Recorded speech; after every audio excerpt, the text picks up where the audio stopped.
November 11th, 1918. All across the Western Front, the clocks that were lucky enough to escape the 4 years of shelling chimed the 11th hour. And with that, the First World War came to an end. From 10 o'clock to 11, the hour for the cessation of hostilities, the opposed batteries simply raised hell. Not even the artillery prelude to our advance in the Argonne had anything on it. To an attempted advance was out of the question.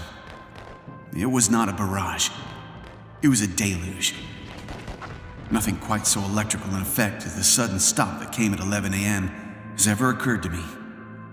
It was 10:60 precisely, and the roar stopped like a motor car hitting a wall. The resulting quiet was uncanny in comparison. From somewhere far below ground, Germans began to appear. They clambered to the parapets and began to shout wildly. They threw their rifles, hats, bandoliers, bayonets, and trench knives toward us. They began to sing. Lieutenant Walter A. Davenport, 101st Infantry Regiment, U.S. Army.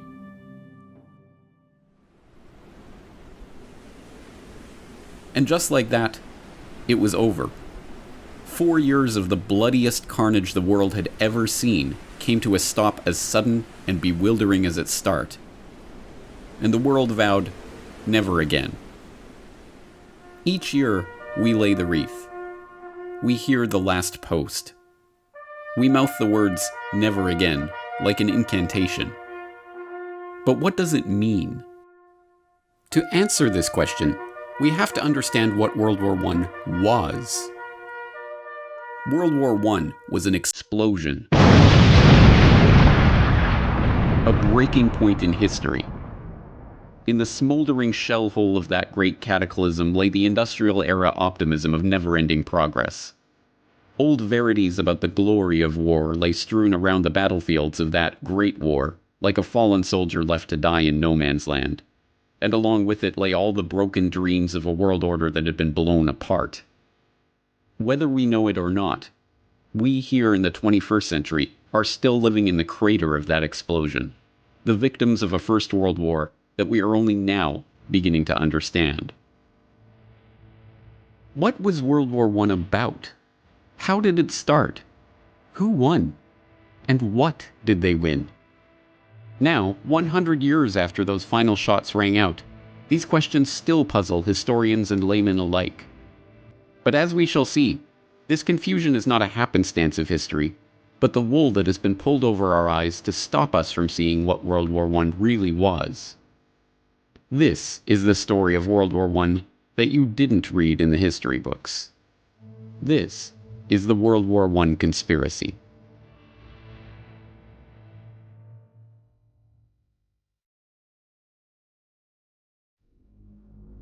Part 1. To start a war. June 28, 1914. The Archduke Franz Ferdinand, heir to the Austro-Hungarian throne, and his wife Sophie are in Sarajevo for a military inspection. In retrospect, it's a risky provocation, like tossing a match into a powder keg. Serbian nationalism is rising, the Balkans are in a tumult of diplomatic crises and regional wars, and tensions between the Kingdom of Serbia and the Austro-Hungarian Empire are set to spill over. But despite warnings and ill omens, the royal couple's security is extremely lax. They board an open-top sports car and proceed in a 6-car motorcade along a pre-announced route. After an inspection of the military barracks, they head toward the town hall for a scheduled reception by the mayor. The visit is going ahead exactly as planned and precisely on schedule. And then, the bomb goes off.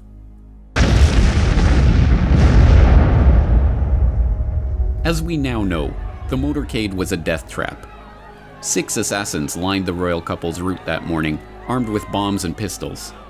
The first 2 failed to act, but the third, Nedeljko Chabrinovic, panicked and threw his bomb into the folded back of the Archduke's convertible. It bounced off onto the street, exploding under the next car in the convoy. Franz Ferdinand and his wife, unscathed, were rushed onto the town hall, passing the other assassins along the route too quickly for them to act. Having narrowly escaped death, the Archduke called off the rest of his scheduled itinerary to visit the wounded from the bombing at the hospital. By a remarkable twist of fate, The driver took the couple down the wrong route, and, when ordered to reverse, stopped the car directly in front of the delicatessen where would-be assassin Gavrilo Princip had gone after having failed in his mission along the motorcade. There, 1.5 meters in front of Princip, was the Archduke and his wife. He took 2 shots, killing both of them. Yes, even the official history books, the books written and published by the winners, record that the First World War started as the result of a conspiracy. After all, it was, as all freshman history students are taught, the conspiracy to assassinate the Archduke Franz Ferdinand that led to the outbreak of war. That story, the official story of the origins of World War I, is familiar enough by now. In 1914, Europe was an interlocking clockwork of alliances and military mobilization plans that, once set in motion, ticked inevitably toward all-out warfare. The assassination of the Archduke was merely the excuse to set that clockwork in motion, and the resulting July crisis of diplomatic and military escalations led with perfect predictability to continental and, eventually, global war. In this carefully sanitized version of history, World War I starts in Sarajevo on June 28, 1914. But this official history leaves out so much of the real story about the build-up to war that it amounts to a lie. But it does get one thing right. The First World War was the result of a conspiracy. To understand this conspiracy, we must turn not to Sarajevo and the conclave of Serbian nationalists plotting their assassination in the summer of 1914, but to a chilly drawing room in London in the winter of 1891. There, 3 of the most important men of the age, men whose names are but dimly remembered today, are taking the first concrete steps toward forming a secret society that they have been discussing amongst themselves for years. The group that springs from this meeting will go on to leverage the wealth and power of its members to shape the course of history and, 23 years later, will drive the world into the first truly global war. Their plan reads like outlandish historical fiction. They will form a secret organization dedicated to the extension of British rule throughout the world and the ultimate recovery of the United States of America as an integral part of a British empire. The group is to be structured along the lines of a religious brotherhood. The Jesuit order is repeatedly invoked as a model, divided into 2 circles. An inner circle, called the Society of the Elect, who are to direct the activity of the larger outer circle, dubbed the Association of Helpers, who are not to know of the inner circle's existence. British rule and inner circles and secret societies. If presented with this plan today, many would say it was the work of an imaginative comic book writer. But the 3 men who gathered in London that winter afternoon in 1891 were no mere comic book writers. They were among the wealthiest and most influential men in British society, and they had access to the resources and the contacts to make that dream into a reality. Present at the meeting that day, William T. Stead, famed newspaper editor whose Pall Mall Gazette broke ground as a pioneer of tabloid journalism, and whose Review of Reviews was enormously influential throughout the English-speaking world.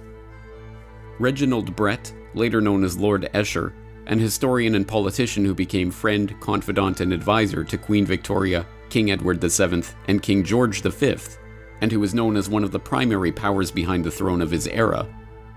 And Cecil Rhodes, the enormously wealthy diamond magnate whose exploits in South Africa and ambition to transform the African continent would earn him the nickname of Colossus by the satirists of the day.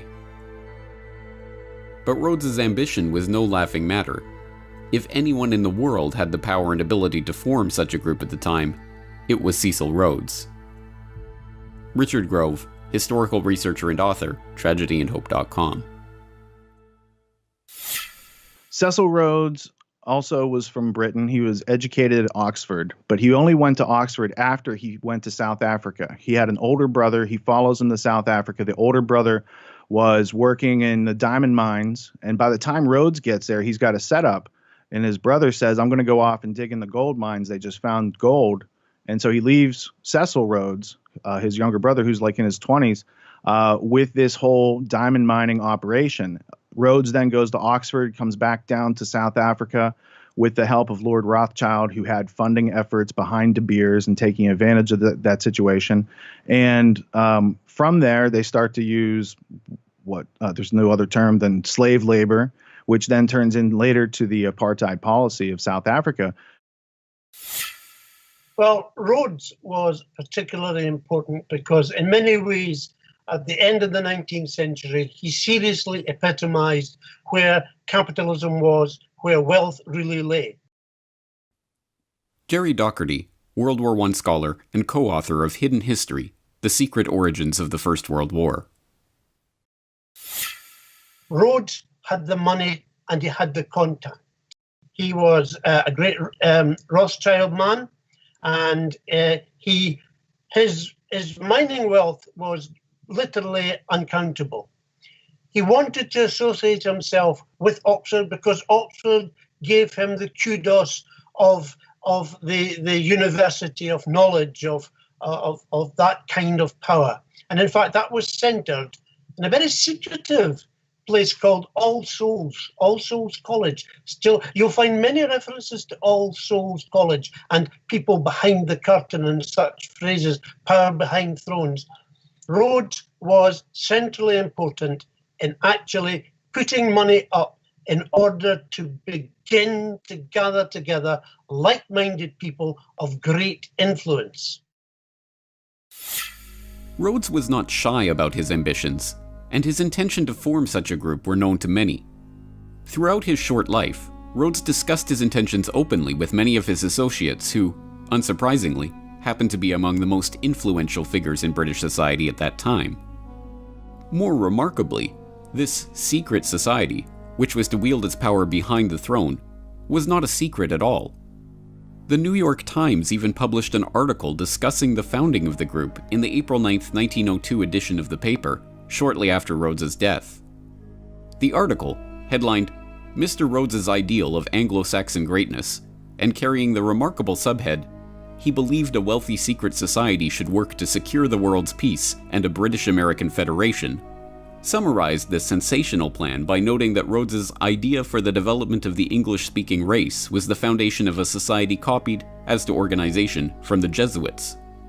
Noting that his vision involved uniting the United States Assembly and our House of Commons to achieve the peace of the world, the article quotes Rhodes as saying, "The only thing feasible to carry out this idea is a secret society gradually absorbing the wealth of the world." This idea is laid down in black and white in a series of wills that Rhodes wrote throughout his life. Wills that not only laid out his plan to create such a society and provided the funds to do so, but, even more remarkably, were collected in a volume published after his death by co-conspirator William T. Stead. Rhodes also left his great deal of money, not having any children, not having married, dying at a young age, left it in a very well-known last will and testament, of which there were several different editions, naming different benefactors, naming different executors. So in 1902, Cecil Rhodes dies. There's a book published. It contains his last will and testament. The guy who wrote the book, William T. Stead, was in charge of a British publication called the Review of the Reviews. He was part of Rhodes's roundtable group. He at one time was an executor for the will. And in that will, it says that he laments the loss of America from the British Empire and that they should formulate a secret society with the specific aim of bringing America back into the empire. Then he names all the countries that they need to include in this list to have world domination, to have an English-speaking union, to have British race as the enforced culture on all countries around the world. The will contains the goal. The goal is amended over a series of years and supported and used to gain support. And then by the time he dies in 1902, there's funding, there's a plan, there's an agenda, there's working groups, and it all launches and then takes hold. And then not too long later, you've got World War I. And then from that, you've got World War II. And then you've got a century of control and slavery that really could have been prevented. When, at the time of Rhodes' death in 1902, this secret society decided to partially reveal itself, it did so under the cloak of peace. It was only because they desired world peace, they insisted, that they had created their group in the first place. and only for the noblest of reasons that they aimed to gradually absorb the wealth of the world. But contrary to this pacific public image, from its very beginnings, the group was interested primarily in war. In fact, one of the very first steps taken by this Rhodes Roundtable, as it was known by some, was to maneuver the British Empire into war in South Africa. This Boer War of 1899 to 1902 would serve a dual purpose. It would unite the disparate republics and colonies of South Africa into a single unit under British imperial control, and, not incidentally, it would bring the rich gold deposits of the Transvaal Republic into the orbit of the Rothschilds-Rhodes-controlled British South Africa Company. The war was, by the group's own admission, entirely its doing. The point man for the operation was Sir Alfred Milner, a close associate of Rhodes and a member of the secret society's inner circle who was then the governor of the British Cape Colony. Although largely forgotten today, Alfred Milner, later First Viscount Milner, was perhaps the most important single figure in Britain at the dawn of the 20th century. From Rhodes's death in 1902, he became the unofficial head of the Round Table Group and directed its operations, leveraging the vast wealth and influence of the group's exclusive membership to his own ends. With Milner, there was no compunction or moral hand-wringing about the methods used to bring about those ends. In a letter to Lord Roberts, Milner casually confessed to having engineered the Boer War. "I precipitated the crisis, which was inevitable, before it was too late. It is not very agreeable, and in many eyes, not a very creditable piece of business to have been largely instrumental in bringing about a war." When Rhodes's co-conspirator and fellow secret society Inner Circle member William Stead objected to war in South Africa, Rhodes told him, "You will support Milner in any measure that he may take short of war. I make no such limitation. I support Milner absolutely without reserve. If he says peace, I say peace. If he says war, I say war. Whatever happens, I say ditto to Milner." The Boer War, involving unimaginable brutality, including the death of 26,000 women and children in the world's first British concentration camps, ended as Rhodes and his associates intended, with the formerly separate pieces of South Africa being united under British control. Perhaps even more importantly from the perspective of the secret society, it left Alfred Milner as High Commissioner of the new South African Civil Service, a position from which he would cultivate a team of bright, young, largely Oxford-educated men who would go on to serve the group and its ends. And from the end of the Boer War onward, those ends increasingly centered around the task of eliminating what Milner and the Round Table perceived as the single greatest threat to the British Empire: Germany. So in the start, it was influence, people who could influence politics, people who had the money to influence statesmen, and the dream of actually crushing Germany. This was the basic mindset of this group as it gathered together. Germany. In 1871, the formerly separate states of modern-day Germany united into a single empire under the rule of Wilhelm I. The consolidation and industrialization of a united Germany had fundamentally changed the balance of power in Europe. By the dawn of the 20th century, the British Empire found itself dealing not with its traditional French enemies or its long-standing Russian rivals for supremacy over Europe, but the upstart German Empire. Economically, technologically, even militarily, if the trends continued, it would not be long before Germany began to rival and even surpass the British Empire. For Alfred Milner and the group he had formed around him out of the old Rhodes Roundtable Society, it was obvious what had to be done. To change France and Russia from enemies into friends as a way of isolating and, eventually, crushing Germany. Peter Hoff, author of The Two Edwards, How King Edward VII and Foreign Secretary Sir Edward Grey Fomented the First World War. Yes, well, from the British perspective, Germany, after their unification in 1871, they became very strong very quickly. And this, over time, this worried the British more and more. They began to think that Germany represented a challenge to their world hegemony. And they came slowly but surely. They came to the decision that Germany must be confronted, just as they had come to the same decision with regard to other countries, Spain, Portugal, and especially France. And now Germany. German finished goods were marginally better than those of Britain. They were building ships that were marginally better than those of Britain.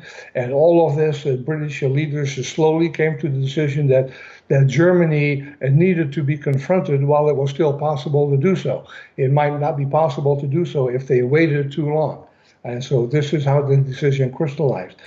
Germany, I think that Britain might possibly have accepted the German ascendance, but they had something that was close at hand. Then that was the Franco-Russian alliance, and they thought if they could hook in with that alliance, then they had the possibility of defeating Germany quickly and without too much trouble. And that is basically what they did. But crafting an alliance with two of Britain's biggest rivals and turning public opinion against one of its dearest continental friends was no mean feat. To do so would require nothing less than for Milner and his group to seize control of the press, the military, and all the diplomatic machinery of the British Empire. And so that's exactly what they did. The first major coup occurred in 1899, while Milner was still in South Africa launching the Boer War. That year, the Milner Group ousted Donald Mackenzie Wallace, the director of the Foreign Department at the Times, and installed their man, Ignatius Valentine Schirall. Schirall, a former employee of the Foreign Office with inside access to officials there, not only helped to ensure that one of the most influential press organs of the empire would spin all international events for the benefit of the secret society, but he helped to prepare his close personal friend, Charles Harding, to take on the crucial post of ambassador to Russia in 1904, and, in 1906, the even more important post of permanent undersecretary at the Foreign Office. With Harding, Milner's group had a foot in the door at the British Foreign Office. But they needed more than just their foot in that door if they were to bring about their war with Germany. In order to finish the coup, they needed to install one of their own as Foreign Secretary. And, with the appointment of Edward Grey as Foreign Secretary in December of 1905, that's precisely what happened. Sir Edward Grey was a valuable and trusted ally of the Milner Group. He shared their anti-German sentiment and, in his important position of Foreign Secretary, showed no compunction at all about using secret agreements and unacknowledged alliances to further set the stage for war with Germany. Well, he became a Foreign Secretary in 1905, I believe, and the Foreign Secretary in France was, of course, Delcasse. And Delcasse was very much anti-German and very passionate about the recovery of Alsace-Lorraine. And so he and the king hit it off very well together.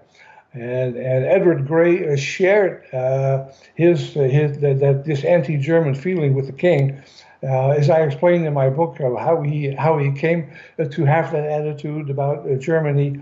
But in any case, he had the same attitude with the king. They worked very well together.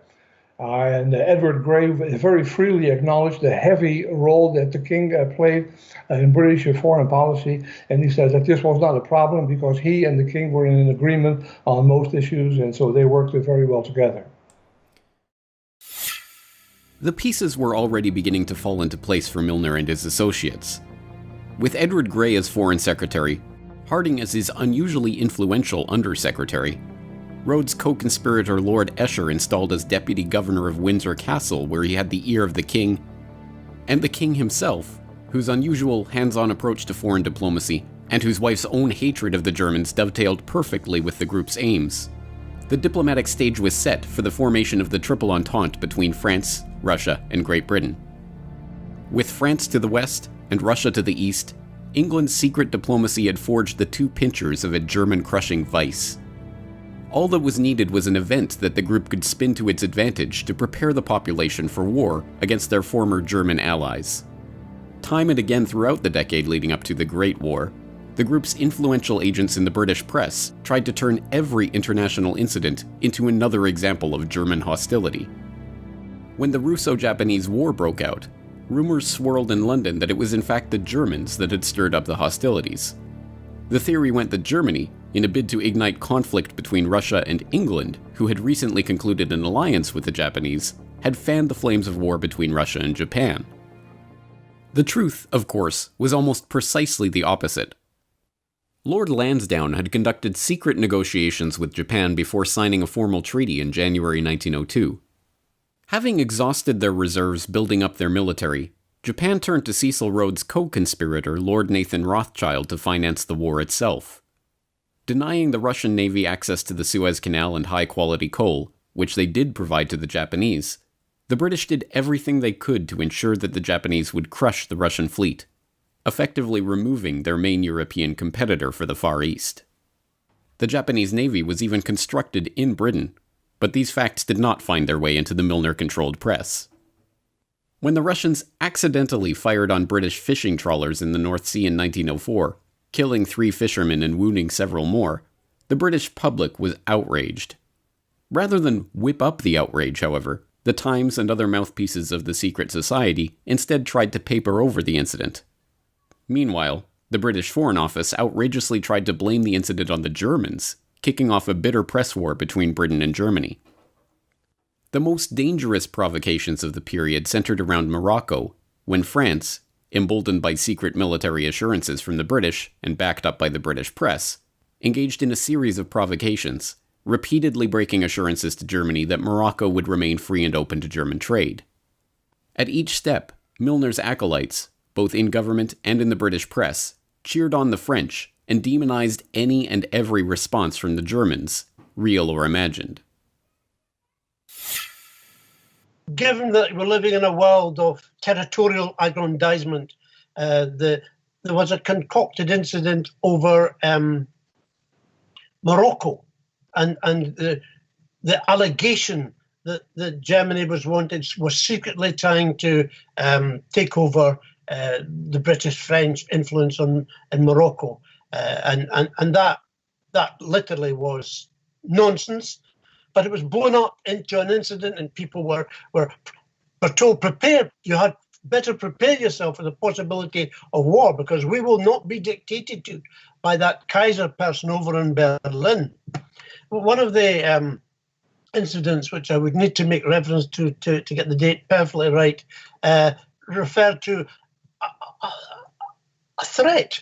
Well, it was portrayed as a threat. It was no more than a threat than a fly would be if it came into your room at the present moment, of a gunboat sitting off the coast of Africa. And it was purported that this was the sign that, in fact, Germany was going to have a deep water port and they were going to use it as a springboard to interrupt British shipping. When we researched it, Jim and I discovered that the size of that so-called gunboat was physically smaller than the King of England's royal yacht. But history has portrayed this as a massive threat to the British Empire and its masculinity, if you like, because that's how they saw themselves. Ultimately, the Moroccan crises passed without warfare because, despite the best efforts of Milner and his associates, cooler heads prevailed. Likewise, the Balkans descended into warfare in the years prior to 1914, but Europe as a whole didn't descend with them. But, as we well know, the members of the Round Table in the British government, in the press, in the military, in finance, in industry, and in other positions of power and influence eventually got their wish. Franz Ferdinand was assassinated, and within a month, the trap of diplomatic alliances and secret military compacts that had been so carefully set was sprung. Europe was at war.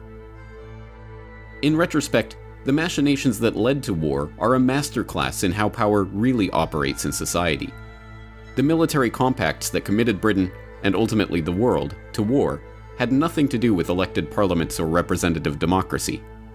When Conservative Prime Minister Arthur Balfour resigned in 1905, deft political manipulations ensured that members of the Round Table, including Herbert Henry Asquith, Edward Grey, and Richard Haldane, three men who Liberal leader Henry Campbell Bannerman privately accused of Milner worship, seamlessly slid into key posts in the new Liberal government and carried on the strategy of German encirclement without missing a step. In fact, the details of Britain's military commitments to Russia and France, and even the negotiations themselves, were deliberately kept hidden from members of Parliament and even members of the cabinet who were not part of the secret society. It wasn't until November 1911, a full 6 years into the negotiations, that the cabinet of Prime Minister Herbert Henry Asquith started to learn the details of these agreements that had been repeatedly and officially denied in the press and in Parliament.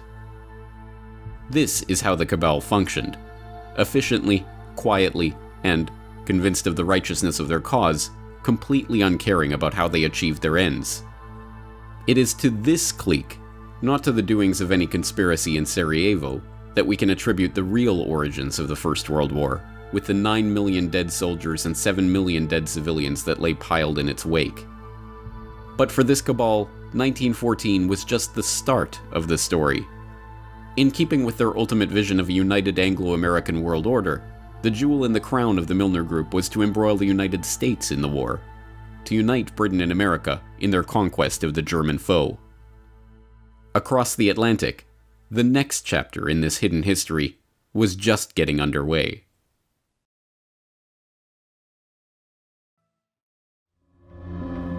Part 2. The American Front. May 7th, 1915.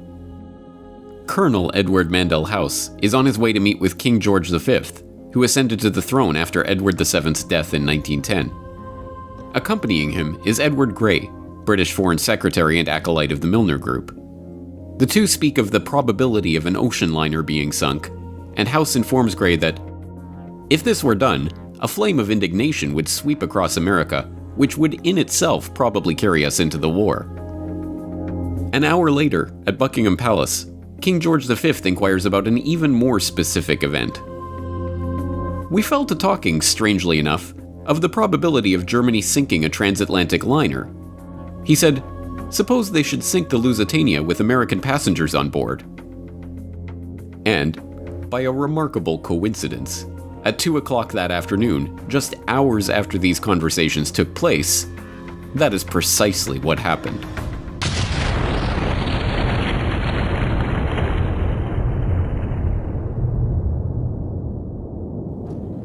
The Lusitania, one of the largest passenger liners in the world, is en route from New York to Liverpool when it is struck by a torpedo from a German U-boat.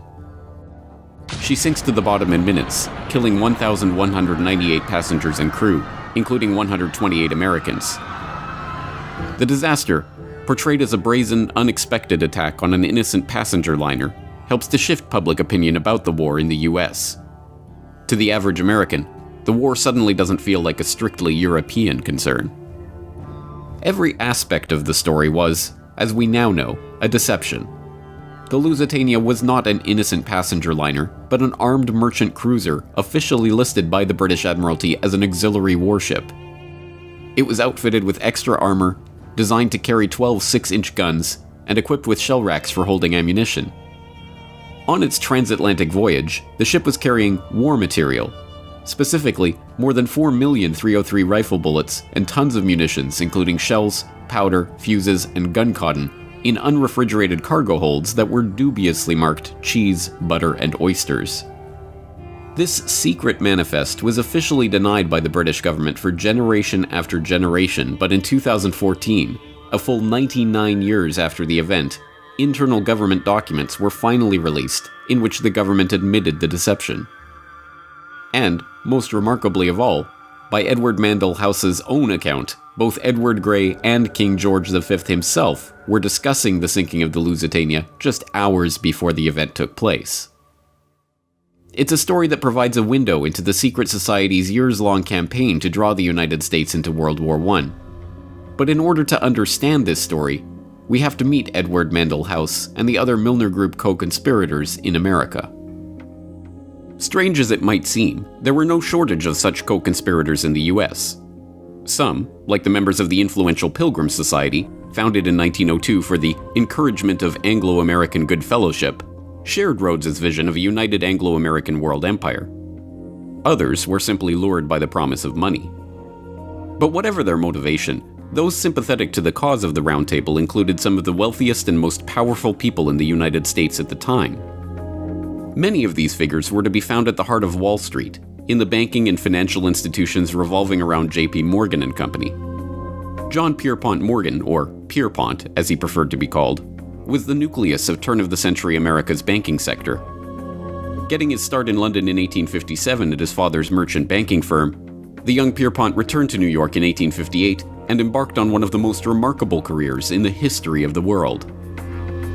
Making his money financing the American robber barons of the late 19th century, from Vanderbilt's railroads to Adolph Simon Ochs's purchase of the New York Times to the buyout of Carnegie Steel, Morgan amassed a financial empire that, by the 1890s, wielded more power than the United States Treasury itself.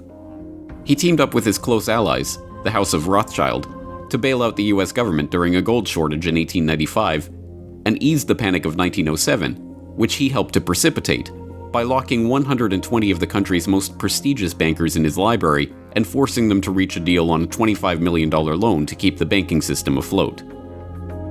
As we saw in Century of Enslavement, the history of the Federal Reserve, Morgan and his associates were only too happy to use the banking crises they helped to create to galvanize public opinion toward the creation of a central bank. So long as that central bank was owned and directed by Wall Street, of course. But their initial plan, the Aldrich Plan, was immediately recognized as a Wall Street ploy. Morgan and his fellow bankers were going to have to find a suitable cover to get their act through Congress, including, preferably, a president with sufficient progressive cover to give the new Federal Reserve Act an air of legitimacy. And they found their ideal candidate in the politically unknown president of Princeton University, Woodrow Wilson, a man who they were about to rocket straight into the White House with the help of their point man and Round Table co-conspirator, Edward Mandell House. Richard Grove, TragedyAndHope.com.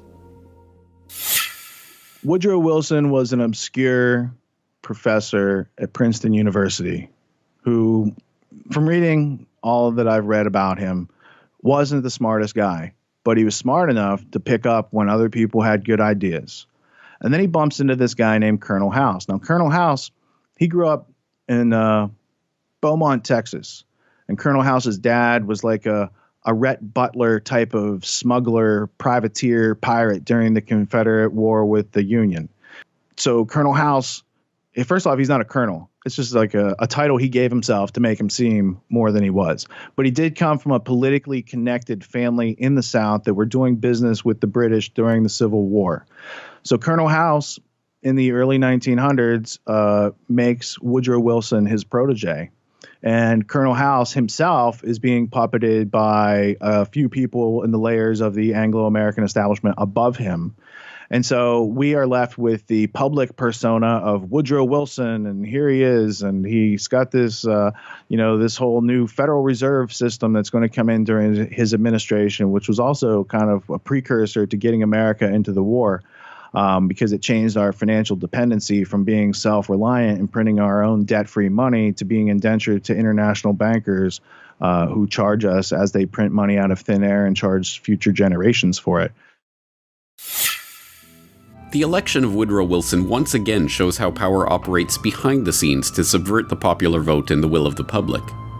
Knowing that the stuffy and politically unknown Wilson would have little chance of being elected over the more popular and affable William Howard Taft, Morgan and his banking allies bankrolled Teddy Roosevelt on a third-party ticket to split the Republican vote. The strategy worked, and the banker's real choice, Woodrow Wilson, came to power with just 42% of the popular vote. With Wilson in office and Colonel House directing his actions, Morgan and his conspirators got their wish. 1913 saw the passage of both the Federal Income Tax and the Federal Reserve Act, thus consolidating Wall Street's control over the economy. World War I, brewing in Europe just 8 months after the creation of the Federal Reserve, was to be the first full test of that power. But difficult as it had been for the Round Table to coax the British Empire out of its splendid isolation from the continent and into the web of alliances that precipitated the war, it would be that much harder for their American fellow travelers to coax the United States out of its own isolationist stance. Although the Spanish-American War had seen the advent of American imperialism, the thought of the US getting involved in that European war was still far from the minds of the average American. A 1914 editorial from the New York Sun captures the sentiment of most of America at the time of the outbreak of the war in Europe.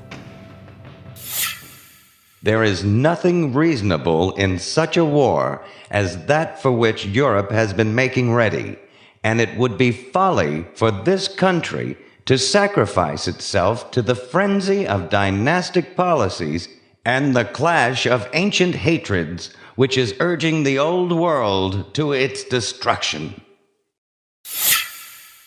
The Sun was by no means unique in its assessment.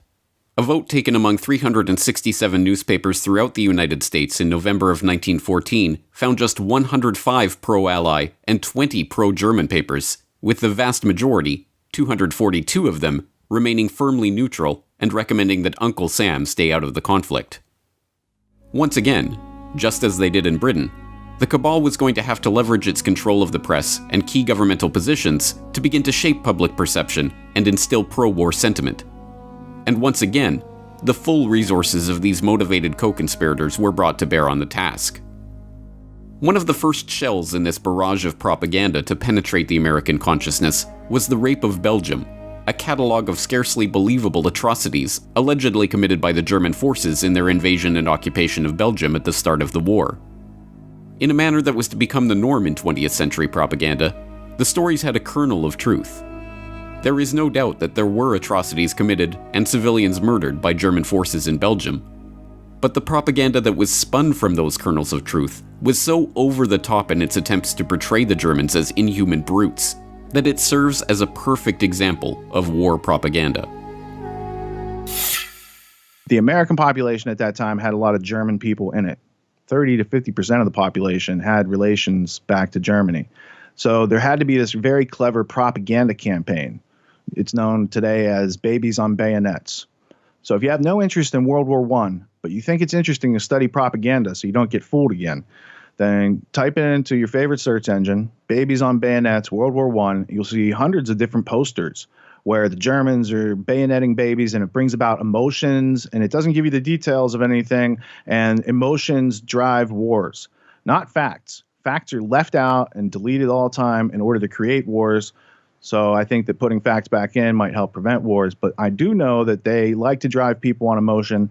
The babies on bayonets, getting America into World War I, that's a key part of it. Children who had their hands chopped off, nuns that were raped, shocking things, genuinely shocking things. The Canadian officer who was nailed to a St. Andrew's cross on a church door and left there to bleed to death. These were the great myths peddled in order to defame and bring down the whole image of any justification for German action and try and influence America into war. Jerry Docherty, co-author of Hidden History, The Secret Origins of the First World War. That's not to say that there weren't atrocities on both sides. War is an atrocious event, and there are always victims, absolutely. And I offer no justification for it. But the lies, the unnecessary abuse of propaganda, even when in Britain they decided that they would put together the definitive volume of evidence to present it to the world, the person they asked to do this just so happened to have been former British ambassador to the United States and a man called Bryce, who was very well liked in the States. And his evidence was published and put forward, and there were screeds of stories after stories. But then later it was discovered that, in fact, the people who took the evidence hadn't been allowed to speak to any of the Belgians directly, that in fact what they were doing is they were listening to a middleman or agents who had supposedly taken these stories, and when one of the official committee said, well, hold on, can I speak to one of can I speak to someone directly? No. He resigned. He wouldn't allow his name to be put forward with the and that's the extent to which, this is false history. It's not even acceptable to call it fake news. It's just disgusting. The campaign had its intended effect. Horrified by the stories emerging from Belgium, stories picked up and amplified by the members of the Round Table in the British press, including the influential Times and the lurid Daily Mail, run by Milner ally Lord Northcliffe, American public opinion began to shift away from viewing the war as a European squabble about an assassinated Archduke, and toward viewing the war as a struggle against the evil Germans and their sins against civilization. The culmination of this propaganda campaign was the release of the report of the Committee on Alleged German Outrages, better known as the Bryce Report, compiled for His Britannic Majesty's government and presided over by Viscount James Bryce, who, not coincidentally, was the former British ambassador to America and a personal friend of Woodrow Wilson. The report was a sham, based on 1,200 depositions collected by examiners who had no authority to administer an oath. The committee, which was not allowed to speak to a single witness itself, was tasked merely with sifting through this material and deciding what should be included in the final report.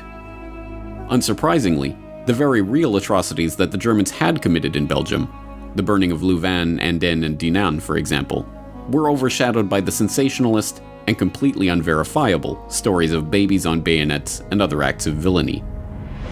The report itself, concluding that the Germans had systematically and premeditatedly broken the rules and usages of war, was published on May 12, 1915, just 5 days after the sinking of the Lusitania.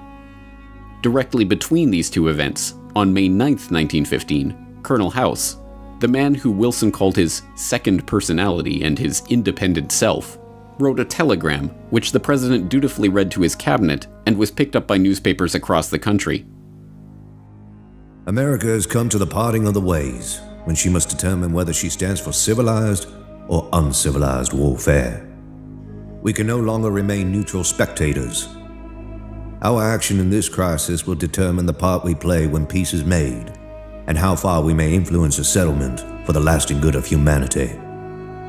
We are being weighed in the balance, and our position amongst nations is being assessed by mankind. But despite this all-out propaganda assault, the American public was still largely against entering the war. It was in this context that the same group of Wall Street financiers who had maneuvered Wilson into the White House presided over the 1916 presidential election, one that the country knew would decisively conclude America's neutrality in the war, or its decision to send forces to engage in European combat for the first time in history. The bankers left nothing to chance. Wilson, who would predictably follow House's lead on all matters, including war, was still their preferred candidate. But his competitor, Charles Evan Hughes, was no less of a Wall Street man. Hughes's roots were as a Wall Street lawyer. His firm represented the New York, Westchester, and Boston Railroad Company for J.P. Morgan and Company, and the Baptist Bible class that he led boasted many wealthy and influential members, including John D. Rockefeller Jr. The affable Hughes was stiff competition for the wooden and charmless Wilson, but such was the importance of American neutrality that "He kept us out of war" actually became the central slogan of the campaign that saw Wilson return to the White House. And then, of course, came the famous election of 1916. Wilson wasn't popular, but Wilson simply, he had no kind of public persona which warmed people. On the contrary, he was a cold fish. He had dubious links with several of those who were powerful in Wall Street. But his propaganda for re-election was, he kept us out of war. Here was a man, vote for Wilson, he kept us out of war. An inherent promise that he would continue to keep America out of war. And in fact, of course, within months, America was thrown into the war by its own government. He kept us out of war. But just as in the British election of 1906, which saw the British public overwhelmingly voting for Henry Campbell Bannerman's Liberal Party and their platform of peace, only to get the Milnerites in the cabinet entering secret agreements to bring about war, So too was the American public duped at the ballot box in 1916. In fact, in the fall of 1915, over 1 year before the election even took place, Wilson's string puller, Edward Mandell House, was engaged in a secret negotiation with Edward Grey, the Milnerite heading Britain's Foreign Office. That negotiation, long hidden from the public, but finally revealed when House's papers were published in 1928, shows the lengths to which Grey and House were willing to go to draw America into the war on the side of the Allies and against the Germans. On October 17, 1915, House drafted a letter to Grey which he called one of the most important letters I ever wrote. Before sending it, he split it into 2 separate coded messages to ensure it would not be readable if it were intercepted. In it, he laid out a plan to steer the US into war with Germany under the false pretense of a peace conference. Dear Sir Edward, in my opinion, it would be a worldwide calamity if the war should continue to a point where the Allies could not, with the aid of the United States, bring about a peace along the lines you and I have so often discussed. It is in my mind that, after conferring with your government, I should proceed to Berlin and tell them that it was the President's purpose to intervene and stop this destructive war, provided the weight of the United States thrown on the side that accepted our proposal could do it.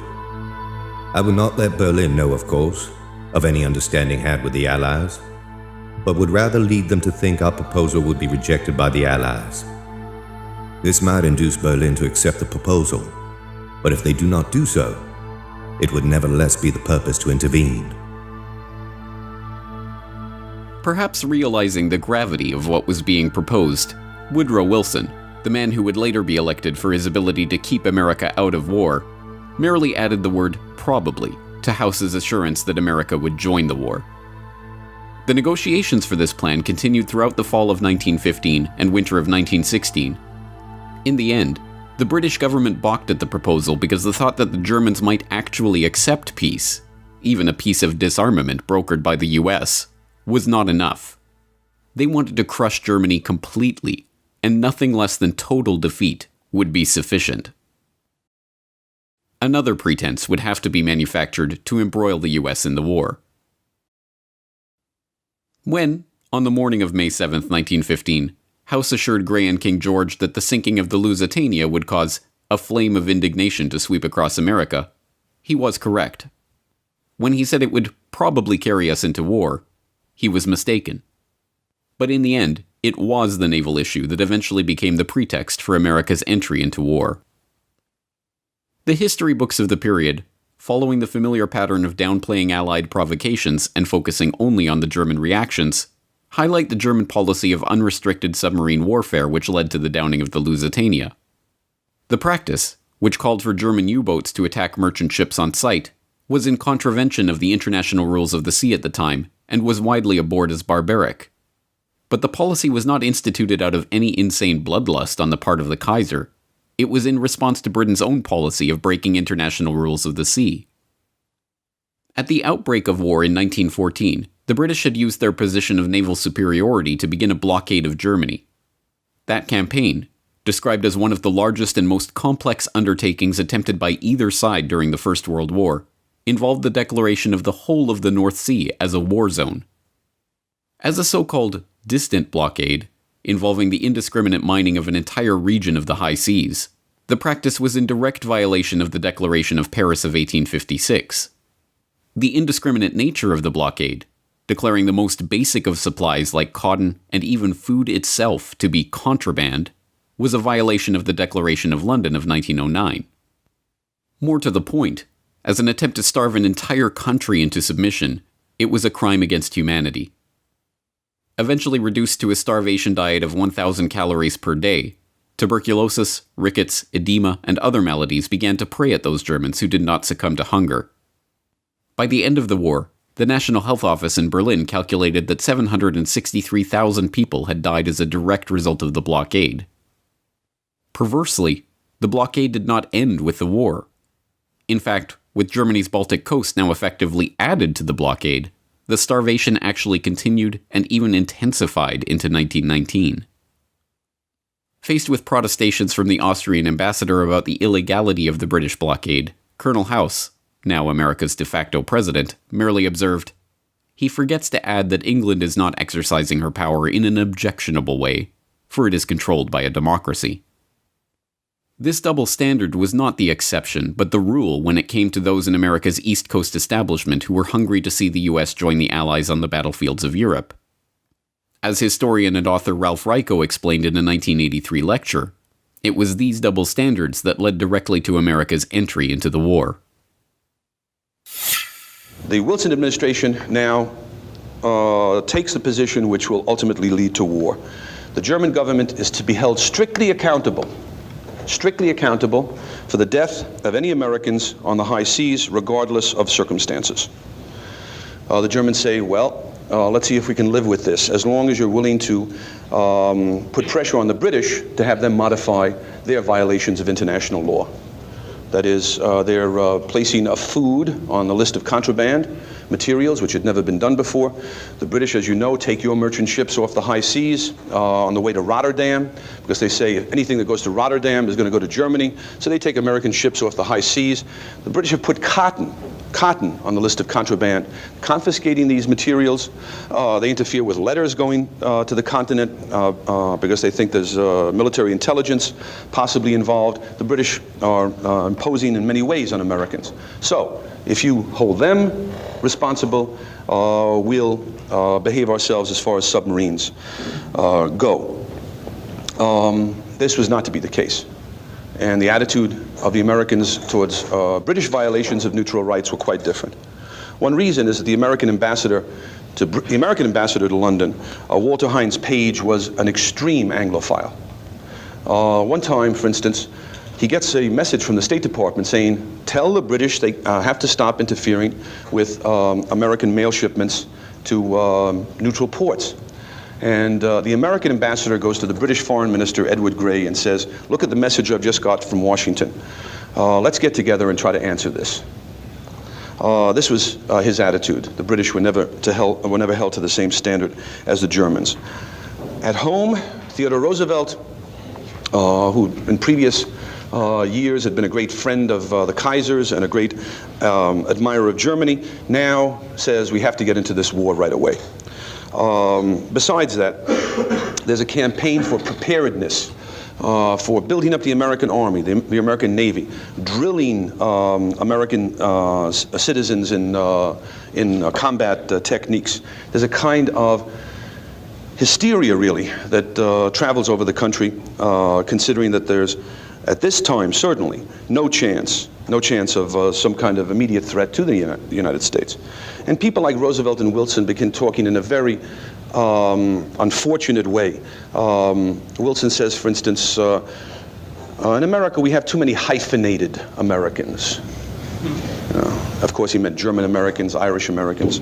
And these people are not totally loyal to our country. Already scapegoats are being looked for, and public opinion is being roused. In January, this diplomatic negotiation, the exchange of memos goes on for the next few years. In January of 1917, the Americans, not having been able to budge the British in the least on any British violation of American rights, the British blockade intensifying, the Germans really feeling hunger. In a very literal sense, especially the people on the home front. The Kaiser is persuaded by his admirals and generals to begin unrestricted submarine warfare around the British Isles.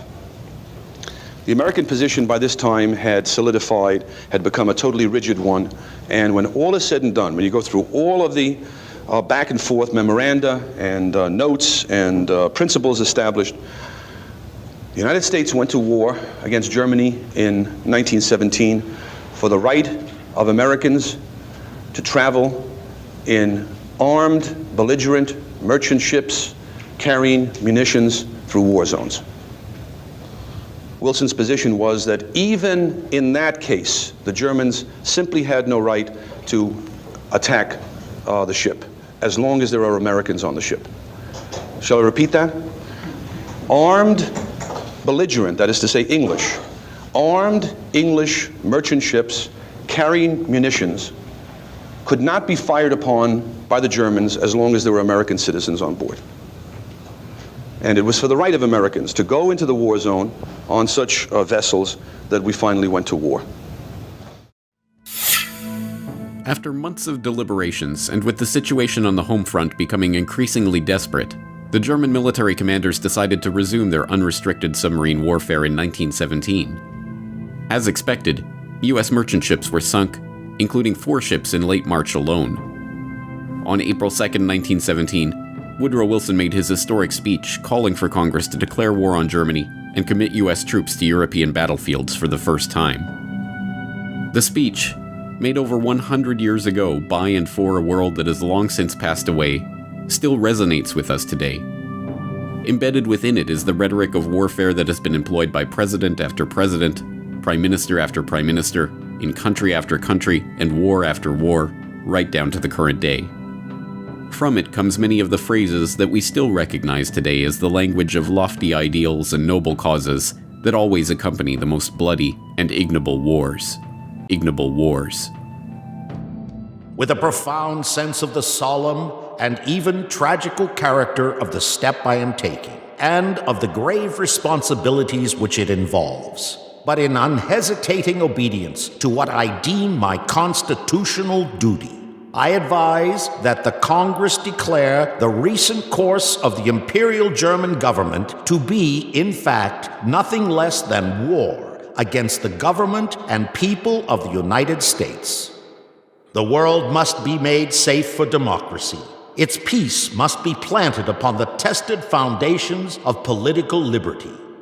We have no selfish ends to serve. We desire no conquest, no dominion.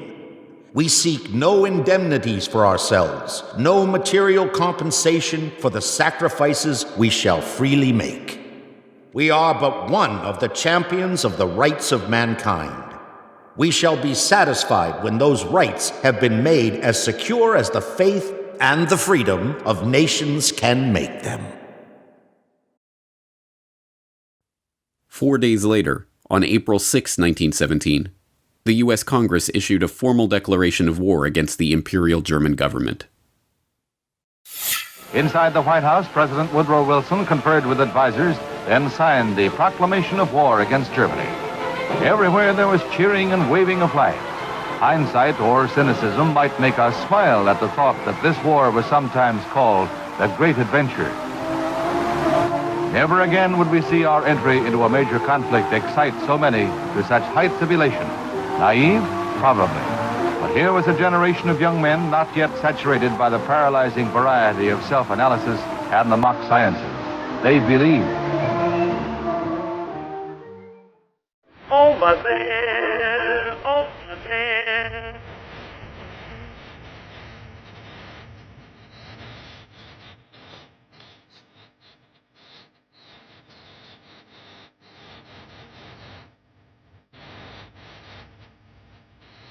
All along the Western Front, the Allies rejoiced. The Yanks were coming. House, the Milner Group, the Pilgrims, the Wall Street financiers, and all of those who had worked so diligently for so many years to bring Uncle Sam into war had got their wish. And before the war was over, millions more casualties would pile up. Carnage the likes of which the world had never seen before had been fully unleashed. The trenches and the shelling, the no man's land and the rivers of blood, the starvation and the destruction, the carving up of empires, and the eradication of an entire generation of young men. Why? What was it all for? What did it accomplish? What was the point? To this day, over 100 years later, we still look back on the horrors of that great war with confusion. For so long we have been told non-answers about incompetent generals and ignorant politicians. It's the senselessness of war the teachers of this fraudulent and partial history have told us with a shrug. But, now that the players who worked to set the stage for this carnage have been unmasked, these questions can finally be answered.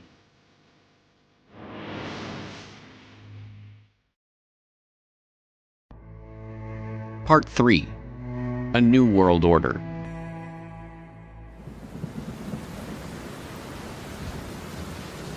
February 21st, 1916. A week of rain, wind, and heavy fog along the Western Front finally breaks, and for a moment there is silence in the hills north of Verdun.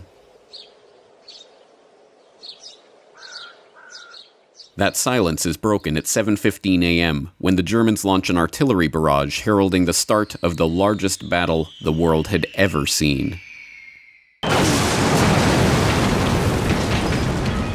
Thousands of projectiles are flying in all directions, some whistling, others howling, others moaning low, and all uniting in one infernal roar. From time to time, an aerial torpedo passes, making a noise like a gigantic motor car.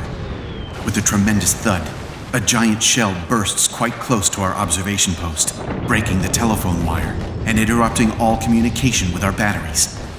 A man gets out at once for repairs, crawling along on his stomach through all this place of bursting mines and shells. It seems quite impossible that he should escape in the rain of shell, which exceeds anything imaginable. There has never been such a bombardment in war. Our man seems to be enveloped in explosions, and shelters himself from time to time in the shell craters which honeycomb the ground.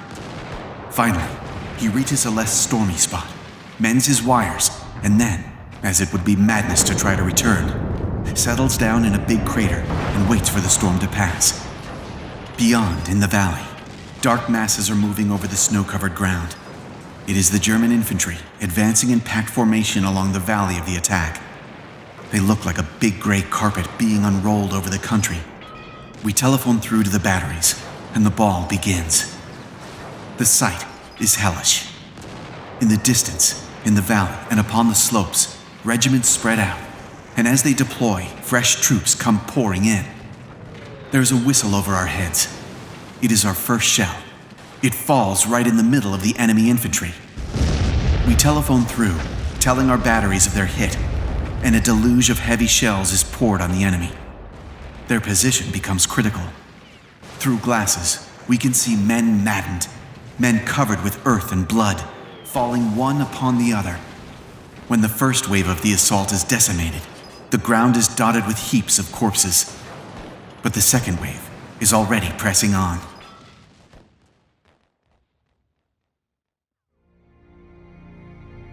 This anonymous French staff officer's account of the artillery offensive that opened the Battle of Verdun, recounting the scene as an heroic French communications officer repairs the telephone line to the French artillery batteries, allowing for a counterstrike against the first wave of German infantry, brings a human dimension to a conflict that is beyond human comprehension.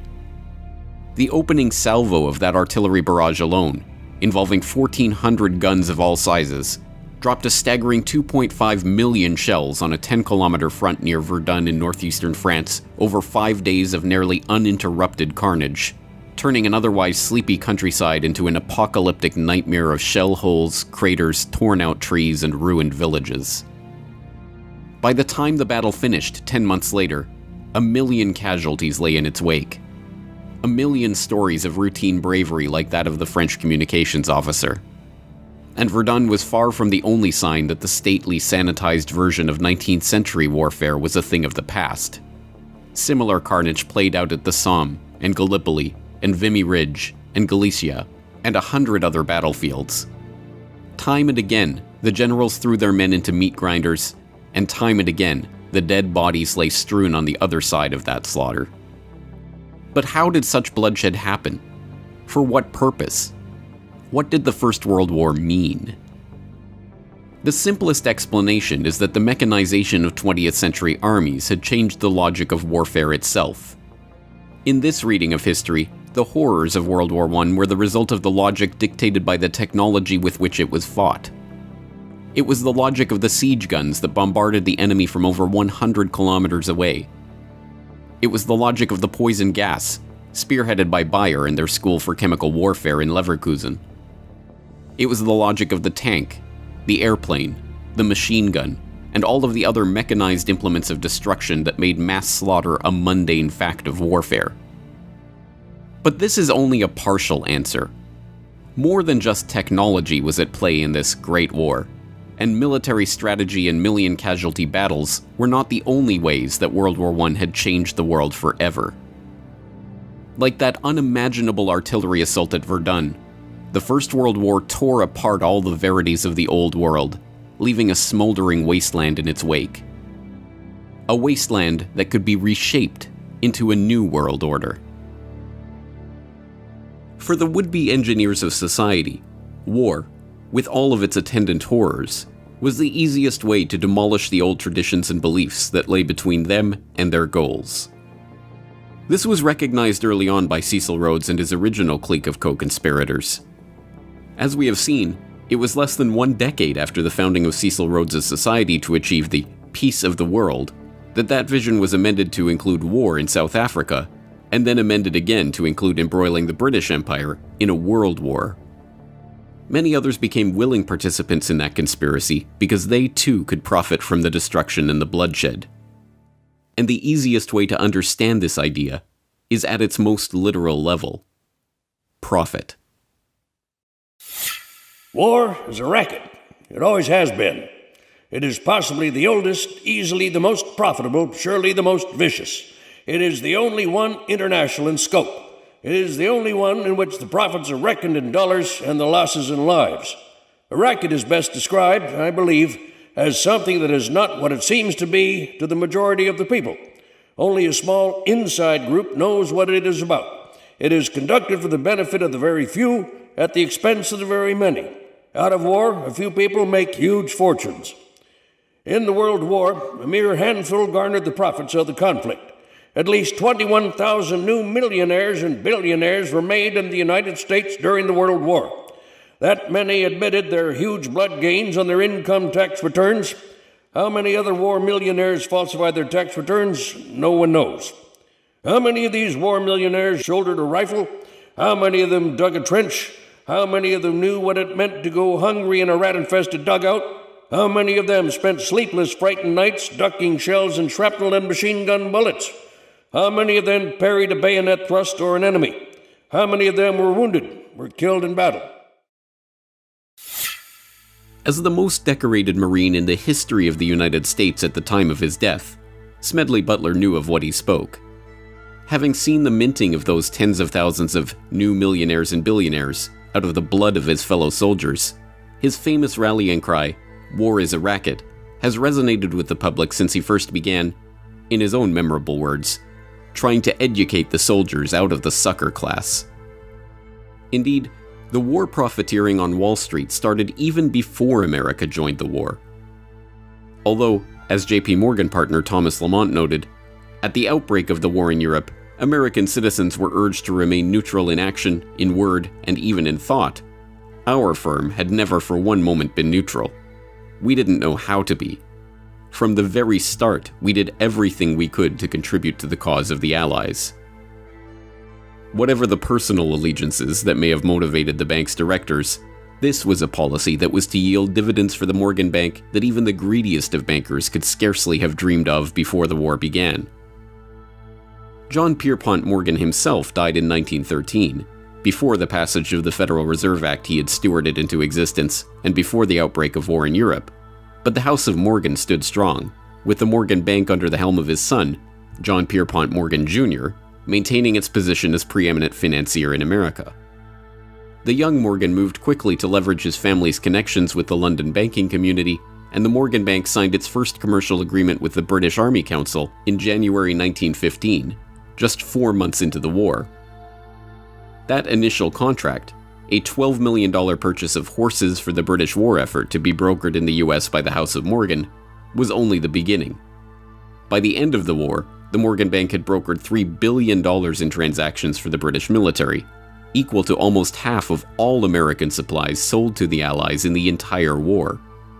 Similar arrangements with the French, Russian, Italian, and Canadian governments saw the bank broker billions more in supplies for the Allied war effort. But this game of war financing was not without its risks. If the Allied powers were to lose the war, the Morgan Bank and the other major Wall Street banks would lose the interest on all of the credit they had extended to them. By 1917, the situation was dire. The British government's overdraft with Morgan stood at over $400 million, and it was not clear that they would even win the war, let alone be in a position to repay all their debts when the fighting was over. In April 1917, Just 8 days after the US declared war on Germany, Congress passed the War Loan Act extending $1 billion in credit to the Allies. The first payment of $200 million went to the British, and the entire amount was immediately handed over to Morgan as partial payment on their debt to the bank. When, a few days later, $100 million was parceled out to the French government, it too was promptly returned to the Morgan coffers. But the debts continued to mount, and throughout 1917 and 1918, the US Treasury, aided by the Pilgrim Society member and avowed Anglophile Benjamin Strong, president of the newly created Federal Reserve, quietly paid off the Allied powers' war debts to J.P. Morgan. What I think is interesting is also the bankers' viewpoint here.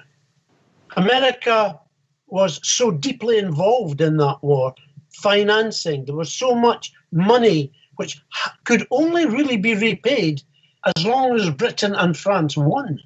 That had they lost, the loss on the American the stock exchange and stock market, Wall Street, your great industrial giants would have been horrendous. So America was deeply involved, not the people, as is ever the case, not the ordinary citizen who cares, but the financial establishment who had, if you like, treated the entire thing as they might a casino and put all the money on one end of the board, and it had to come good for them. So all of this is going on. I mean, I personally feel that the American people don't realize just how far duped they were by your Carnegies, your J.P. Morgans, your great bankers, your Rockefellers, by the multi-millionaires who emerged from that war because they were the ones who made the profits, not those who lost their sons, lost their grandsons, whose lives were ruined forever by war. After America officially entered the war, the good times for the Wall Street bankers got even better. Bernard Baruch, the powerful financier who personally led Woodrow Wilson into Democratic Party headquarters in New York like a poodle on a string to receive his marching orders during the 1912 election, was appointed to head the newly created War Industries Board. With war hysteria at its height, Baruch and the fellow Wall Street financiers and industrialists who populated the board were given unprecedented powers over manufacture and production throughout the American economy, including the ability to set quotas, fix prices, standardize products, and, as a subsequent congressional investigation showed, pad costs so that the true size of the fortunes that the war profiteers extracted from the blood of the dead soldiers were hidden from the public. Spending government funds at an annual rate of $10 billion, the board minted many new millionaires in the American economy. Millionaires who, like Samuel Prescott Bush of the infamous Bush family, happened to sit on the War Industries Board. Bernard Baruch himself was said to have personally profited from his position as head of the War Industries Board to the tune of $200 million. The extent of government intervention in the economy would have been unthinkable just a few years before. The National War Labor Board was set up to mediate labor disputes. The Food and Fuel Control Act was passed to give the government control over the distribution and sale of food and fuel. The Army Appropriations Act of 1916 set up the Council of National Defense, populated by Baruch and other prominent financiers and industrialists, who oversaw private sector coordination with the government in transportation, industrial and farm production, financial support for the war, and public morale. In his memoirs at the end of his life, Bernard Baruch openly gloated, "The experience had a great influence upon the thinking of business and government. WIB had demonstrated the effectiveness of industrial cooperation and the advantage of government planning and direction. We helped inter the extreme dogmas of laissez-faire, which had for so long molded American economic and political thought. Our experience taught that government direction of the economy need not be inefficient or undemocratic, and suggested that in time of danger, it was imperative." But it was not merely to line the pockets of the well-connected that the war was fought. More fundamentally, it was a chance to change the very consciousness of an entire generation of young men and women. For the class of would-be social engineers that arose in the Progressive Era, from economist Richard T. Ely, to journalist Herbert Croly, to philosopher John Dewey, the Great War was not a horrific loss of life or a vision of the barbarism that was possible in the age of mechanized warfare, but an opportunity to change people's perceptions and attitudes about government, the economy, and social responsibility. Dewey, for example, wrote of the social possibilities of war. In every warring country, there has been the same demand that in the time of great national stress, production for profit be subordinated to production for use. Legal possession and individual property rights have had to give way before social requirements. The old conception of the absoluteness of private property has received the world over a blow from which it will never wholly recover. All countries on all sides of the world conflict responded in the same way, by maximizing their control over the economy, over manufacturing and industry, over infrastructure, and even over the minds of their own citizens. Germany had its Kriegssozialismus, or war socialism, which placed control of the entire German nation, including its economy, its newspapers, and, through conscription, its people, under the strict control of the army. In Russia, the Bolsheviks used this German war socialism as a basis for their organization of the nascent Soviet Union. In Canada, the government rushed to nationalize railways, outlaw alcohol, institute official censorship of newspapers, levy conscription, and, infamously, introduce a personal income tax as a temporary wartime measure that continues to this day. The British government soon recognized that control of the economy was not enough. The war at home meant control of information itself. At the outbreak of war, they set up the War Propaganda Bureau at Wellington House. The Bureau's initial purpose was to persuade America to enter the war, but that mandate soon expanded to shape and mold public opinion in favor of the war effort and of the government itself. On September 2, 1914, the head of the War Propaganda Bureau invited 25 of Britain's most influential authors to a top-secret meeting. Among those present at the meeting, G.K. Chesterton, Ford Madox Ford, Thomas Hardy, Rudyard Kipling, Arthur Conan Doyle, Arnold Bennett, and H.G. Wells. Not revealed until decades after the war ended, many of those present agreed to write propaganda material promoting the government's position on the war, which the government would get commercial printing houses, including Oxford University Press, to publish as seemingly independent works. Under the secret agreement, Arthur Conan Doyle wrote To Arms, John Masefield wrote Gallipoli and The Old Front Line, Mary Humphrey Ward wrote England's Effort and Towards the Goal, Rudyard Kipling wrote The New Army in Training, G.K. Chesterton wrote The Barbarism of Berlin. In total, the Bureau published over 1,160 propaganda pamphlets over the course of the war. Hilaire Belloc later rationalized his work in service of the government. It is sometimes necessary to lie damnably in the interests of the nation. War correspondent William Beach Thomas was not so successful in the battle against his own conscience. I was thoroughly and deeply ashamed of what I'd written for the good reason that it was untrue. The vulgarity of enormous headlines and the enormity of one's own name did not lessen the shame. But the Bureau's efforts were not confined to the literary world. Film, visual art, recruitment posters, no medium for swaying the hearts and minds of the public was overlooked.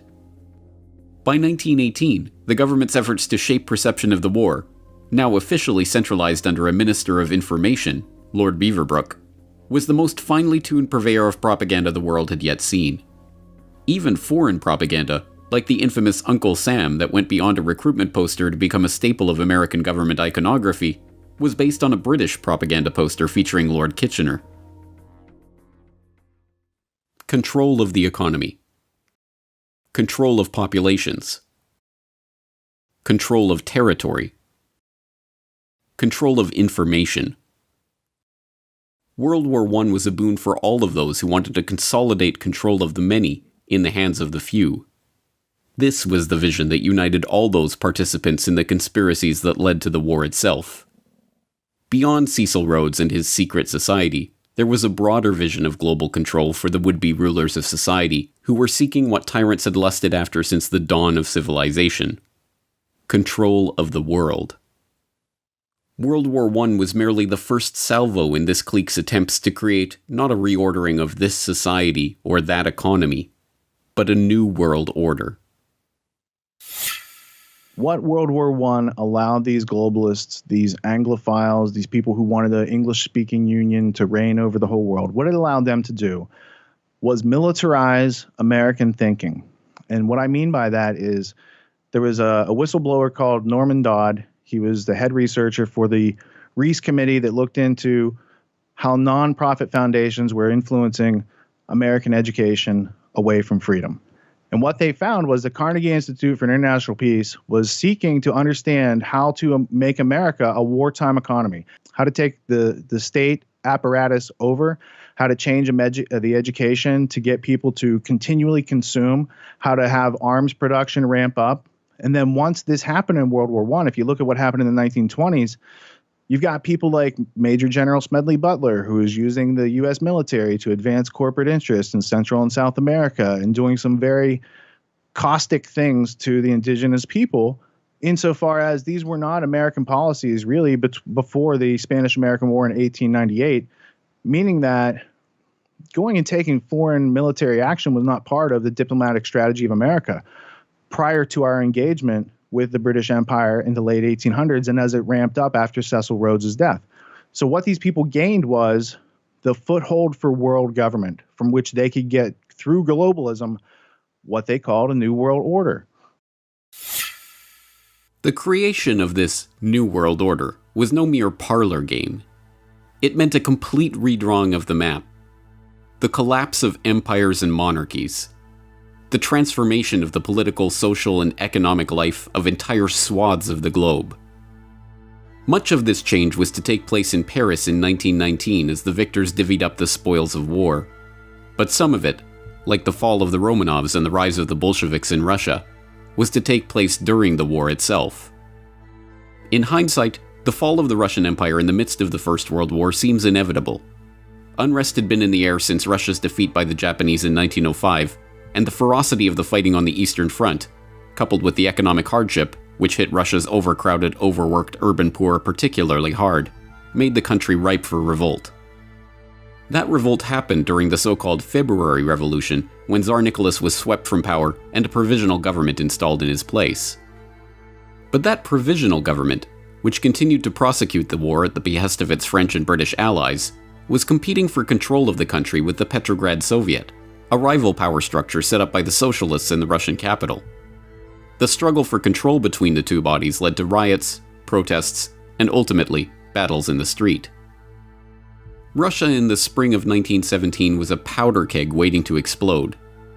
And in April of that year, two matches, one called Vladimir Lenin and one called Leon Trotsky, were thrown directly into that powder keg by both sides of the Great War. Vladimir Lenin, a Russian communist revolutionary who had been living in political exile in Switzerland, saw in the February Revolution his chance to push through a Marxist revolution in his homeland. But, although for the first time in decades his return to that homeland was politically possible, the war made the journey itself an impossibility. Famously, he was able to broker a deal with the German General Staff to allow Lenin and dozens of other revolutionaries to cross through Germany on their way to Petrograd. Germany's reasoning in permitting the infamous SEAL train ride of Lenin and his compatriots is, as a matter of war strategy, straightforward. If a band of revolutionaries could get back to Russia and bog down the provisional government, then the German army, fighting that government, would benefit. If the revolutionaries actually came to power and took Russia out of the war altogether, so much the better. But the curious other side of this story, the one demonstrating how Lenin's fellow communist revolutionary, Leon Trotsky, was shepherded from New York, where he had been living well beyond the means of his income as a writer for socialist periodicals, through Canada, where he was stopped and identified as a revolutionary en route to Russia, and on to Petrograd, is altogether more incredible. And, unsurprisingly, that story is mostly avoided by historians of the First World War. One of the scholars who did not shy away from the story was Anthony Sutton, author of Wall Street and the Bolshevik Revolution, whose meticulous research of State Department documents, Canadian government records, and other historical artifacts pieced together the details of Trotsky's unlikely journey. Trotsky was in New York. He had no income. I summed his income for the year he was in New York. It was about $600. Yet he lived in an apartment. He had a chauffeured limousine. He had a refrigerator, which was very rare in those days. He left New York and went to Canada on his way to the revolution. He had $10,000 in gold on him. He didn't earn more than $600 in New York. He was financed out of New York. There's no question about that. The British took him off the ship in Halifax, Canada. I got the Canadian archives. They knew who he was. They knew who Trotsky was. They knew he was going to start a revolution in Russia. Instructions from London came to put Trotsky back on the boat with his party and allow them to go forward.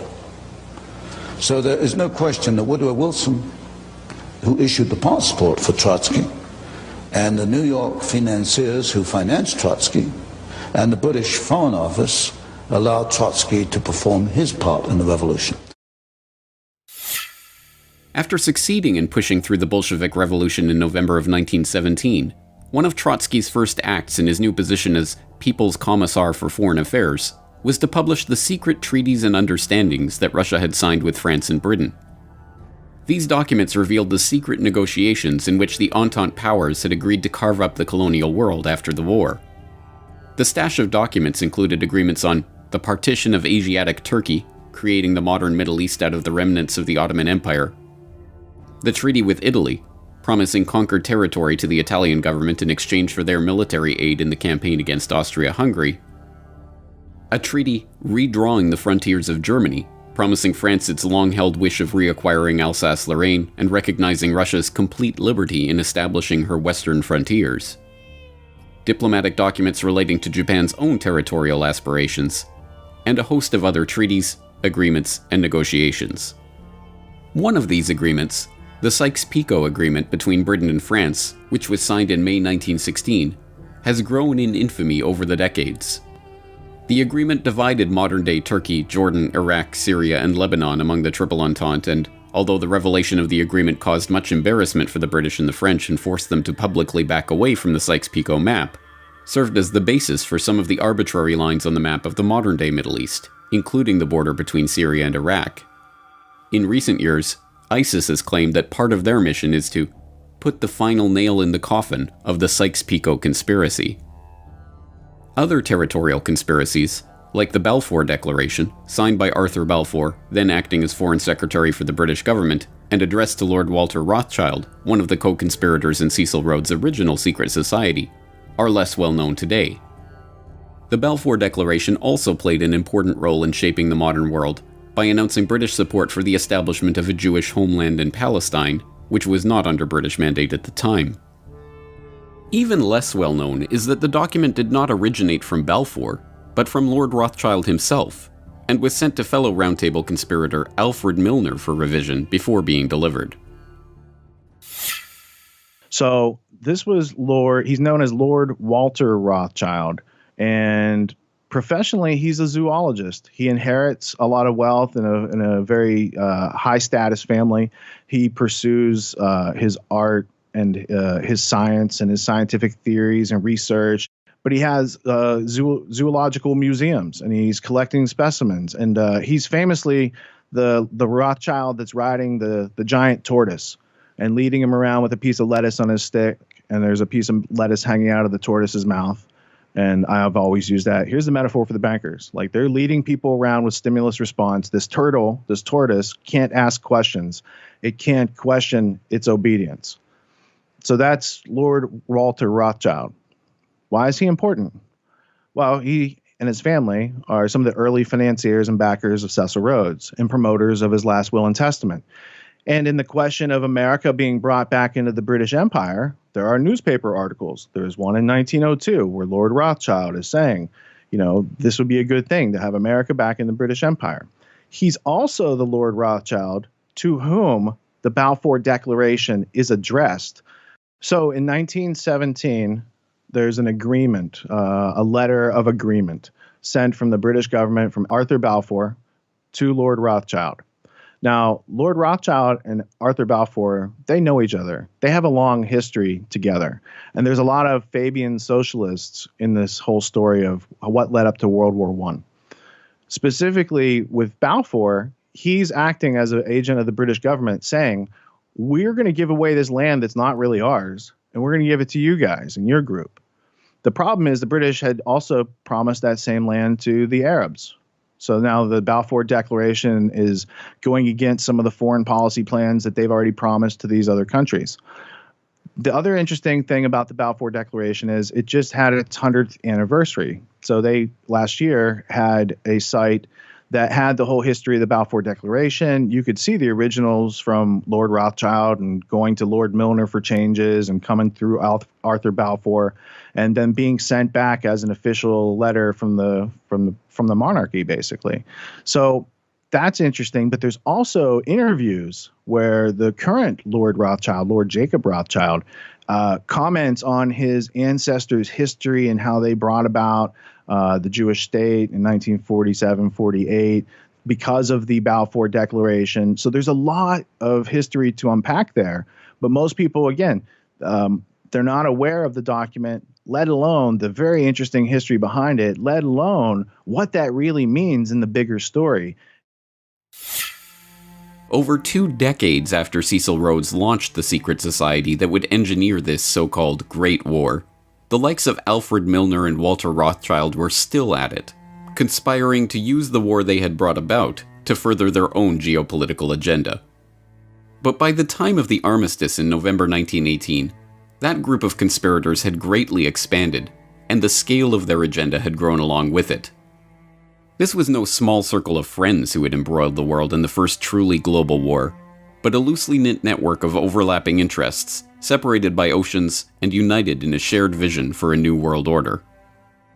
Milner, Rothschild, Gray, Wilson, House, Morgan, Baruch, and literally scores of others had each had their part to play in this story. Some were witting conspirators, others merely seeking to maximize the opportunities that war afforded them to reach their own political and financial ends. But to the extent that those behind the World War I conspiracy shared a vision, it was the same desire that had motivated men throughout history: the chance to reshape the world in their own image. Just tell us all over again why.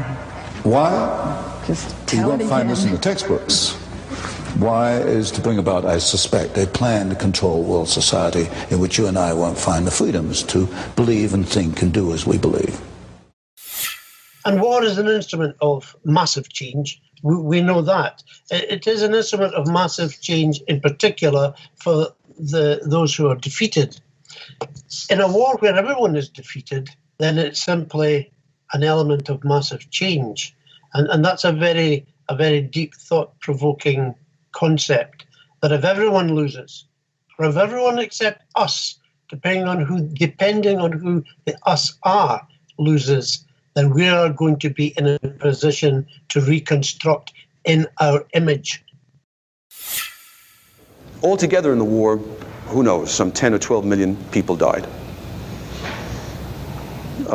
People experienced things both in combat and the people back home understanding what was happening that dazed them, that stunned them. You know, it's almost as if for a few generations the peoples of Europe had been increased, sort of like a flock of sheep by their shepherds, okay? Through industrialization, through the spread of liberal ideas and institutions, through the decrease of infant mortality, the raising of standards of living, the population of Europe was enormously greater than it had ever been before. And now the time came to slaughter some part of the sheep for the purposes of the ones who were in control.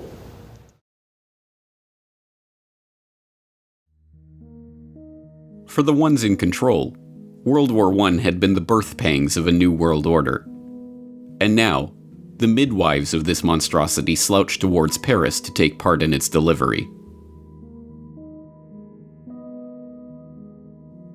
The end of the beginning. All over the world, on November 11th, 1918, people were celebrating, dancing in the streets, drinking champagne, hailing the armistice that meant the end of the war. But at the front, there was no celebration. Many soldiers believed the armistice only a temporary measure and that the war would soon go on. As night came, the quietness, unearthly in its penetration, began to eat into their souls. The men sat around log fires, the first they'd ever had at the front. They were trying to reassure themselves that there were no enemy batteries spying on them from the next hill, and no German bombing planes approaching to blast them out of existence. They talked in low tones. They were nervous. After the long months of intense strain, of keying themselves up to the daily mortal danger, of thinking always in terms of war and the enemy, the abrupt release from it all was physical and psychological agony. Some suffered a total nervous collapse. Some, of a steadier temperament, began to hope that they would someday return to home in the embrace of loved ones. Some could think only of the crude little crosses that marked the graves of their comrades. Some fell into an exhausted sleep. All were bewildered by the sudden meaninglessness of their existence as soldiers, and through their teeming memories paraded that swiftly moving cavalcade of Cantini, Soissons, Saint-Mihiel, the Meuse Argonne, and Sedan. What was to come next? They did not know, and hardly cared. Their minds were numbed by the shock of peace. The past consumed their whole consciousness. The present did not exist, and the future was inconceivable. Colonel Thomas R. Gowanlock, 1st Division, U.S. Army. Little did those troops know how right they were. As the public rejoiced in the outbreak of peace after 4 years of the bloodiest carnage that the human race had ever endured, the very same conspirators that had brought about this nightmare were already converging in Paris for the next stage of their conspiracy. There, behind closed doors, they would begin their process of carving up the world to suit their interests, laying the groundwork and preparing the public consciousness for a new international order, setting the stage for an even more brutal conflict in the future, and bringing the battle-weary soldiers' worst fears for the future to fruition. And all in the name of peace. The French general, Ferdinand Foch, famously remarked after the Treaty of Versailles that, "This is not a peace. It is an armistice for 20 years. As we now know, his pronouncement was precisely accurate. The armistice on November 11, 1918 may have marked the end of the war, but it was not the end of the story. It was not even the beginning of the end. It was, at best, the end of the beginning.